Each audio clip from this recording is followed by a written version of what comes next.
Hey guys, and welcome back to Roblox scripting tutorial of skill series, which is number 15. So I'm gonna try to make it fast and quickly explain what are the UI constraints. And first one is UI aspect ratio constraint, and you can just get it by inserting object into frame or maybe screen UI and all of those things. So first one is UI aspect ratio constraint. So it's pretty simple. It just helps you to adjust aspect ratio. So if I set it to 0.5, it should make it twice as smaller, like so.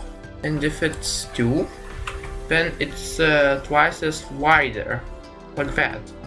So it's pretty simple. It helps you adjust the aspect ratio of all that screen stuff.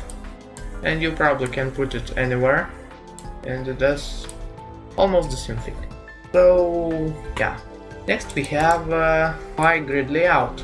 So layouts are really nice, really useful, and we have a couple properties. So cell padding, gap between two UI elements, usually frames, but you can put any UI element, text, label, button, or something like that, and you can adjust the actual UI element size. So if it's a warning sign, that means it's overwritten by other thing, which is in this case like this one. So yeah, position and size is overwritten, and if you want to change it, we just change this value to like 0.5, 0 and 0.5 or 0.05. I meant to do that like this, or about a 0. And here we have not that, like that. Yeah, pretty simple. And yeah, it has more properties. For example, you can just adjust the padding, which is the gap right here. Pretty simple. And these ones are not important. Full direction, you can adjust that for your needs, like that. Horizontal, vertical. Pretty cool.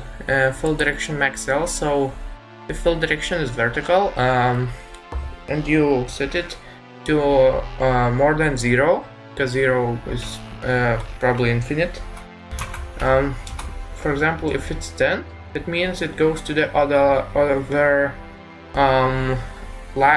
row or column, depends on full direction. So sort order, name. So if UI object has the same name, it's probably going to first one in the Explorer, and then second one, and the third one just looks in the Explorer. Now if you change full direction to for example custom, you can make custom one, but there's also a layout order. So UI elements have a property called layout order right here, and if I put it, for example, to 1, this one, and second one to 2, this should rearrange itself, and it should go in the first row, I guess. But you probably need to change all that layout order for every single UI object. Now we have start corner, so it just starts to sort those things from that corner, which is in this case top left.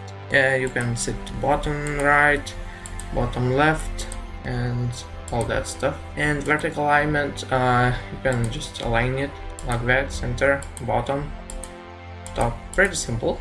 And now we are moving on to next one, which is UI list layout, and it's also similar, but not really. It just makes a one line or row or column. It also again depends.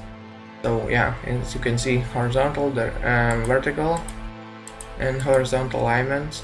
You can align it, be in the left, in the center, or in the right side.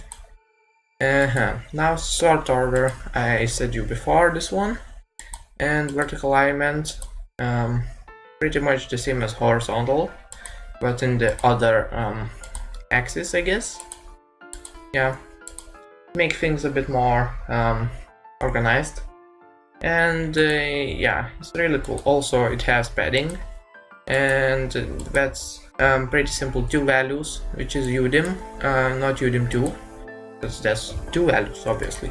So it has scale, 0.1 for example, it's scaled, or more like 0.01 for this, and you can set it to offset, but it only has to be a whole number. For example 5, because it's in pixels. You can't make like this offset by 0.5 pixel or 1.5 pixel, because this doesn't make any sense. So yeah, now we have let's see, UI padding. So this UI element, or UI constraint, I guess, as I like to call it, it's like pretty simple, because it's one property from those other layouts, which is padding. So you can set custom padding for elements, UI elements. And if I probably put it right here or right here, I don't know if it matters, but you can make custom padding. For example, 1.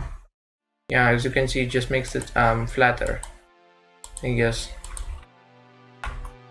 Yeah, you can mess around with those values, and yeah, if I set it to -1, it makes it wider.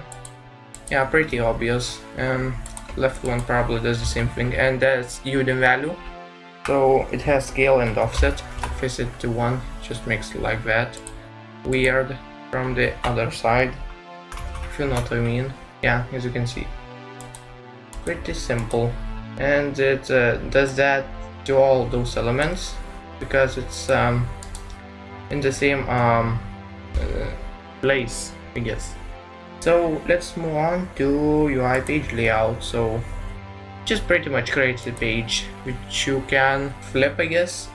And if we go to the script, in this case I'm just gonna use a regular script because but I suggest you to use local script because else it won't work. But this is just a demonstration because it has a couple properties, not properties, UI page layout column. It has a couple things, which is jump to, or jump to index, or next, previous. It just pretty much just flips the page, and as you can see, it has sort function also. Those UI elements, which is pretty cool, and this applies when you set the sort order to custom, only then. So yeah, now we move to next one, UI scale. So it pretty much just scales things. It's really simple. It has only one property, despite those things which are default properties for any object. And yeah, you can scale the whole UI thingy. And if you put it 0.5, just I mean 0.5, it just makes it yeah, pretty obvious. Just makes it smaller. Now let's move on to next one, UI size constraint, which actually well, it's pretty simple. It just doesn't let the UI object to be below minimum size or above maximum size. So yeah, that's pretty self-explanatory. Now UI table layout is something else. It has a couple of things, and it's kind of hard to show you because it's like makes those weird stuff. I hope you see that. So let's do horizontal, and it just pretty much creates a table which has all those properties. and we can set it padding to do like 10 pixels or something, and it creates the list. It's just kind of hard to see, but you see it. As you can see, it just creates a table pretty much, and you can play around yourself and do all those kinds of stuff. But I'm just gonna show you all those things which are UI constraints, so let's move on to next one.